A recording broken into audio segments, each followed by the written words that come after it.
இல்ல ஜப்பாரு. இது வீட்டுக்கு உள்ள ஜாமான் இல்ல. ஜக்காத்து குடுக்கறதுக்காக ஜாமான் வாங்க வந்திருக்கேன். எனக்கு ஒரு 50 கார்ட்டூன் ரெடி பண்ணிக்க.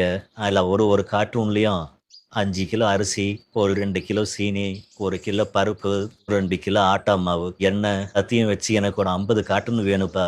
நோம்புல ஜக்காத்து குடுக்கறதுக்காக. காதர் பாய், நன்மைய மூட்டை மூட்டையா சம்பாதிக்கிறீங்க காதர் பாய். ஆமா ஜப்பாரு. இந்த மாசத்த நாம அலட்சியமா விட்டுவிட முடியுமா? மத்த நாள போல இந்த மாசத்துல தூக்கத்திலயோ, இல்ல செல்போன்லயோ, இல்ல டிவிலயோ நம்மளுடைய நேரத்தை வீணடிக்க கூடாதுப்பா. இந்த உலகத்துல எல்லாமே அல்லாஹ்வுக்கு உரியதுதான். ஆனா நோன்பு எனக்கு உரியது என்று நோன்புக்கு அல்லாஹ் தஆலா இன்னும் அதிகமாக முக்கியத்துவம் குடுக்கிறார். மத்த நாட்கள விட இந்த நோன்பு நாட்கள்ல 10லேருந்து 700 மடங்கு வரை நன்மை கிடைக்குதுண்டா. எந்த அளவுக்கு நோன்பு அல்லாஹ் தஆலா நமக்கு முக்கியப்படுத்தி கொடுத்திருக்கிறான். அதேபோல் யார் நம்பிக்கை கொண்டு நன்மையை எதிர்பார்த்து ரமலான் நோன்பு நோட்பாரோ அவரது முன் பாவங்கள் மன்னிக்கப்படும். மத்த நாள நம்ம வீணா கழிச்சது போல இந்த நோன்பு நாளை கழிச்சிடக்கூடாது.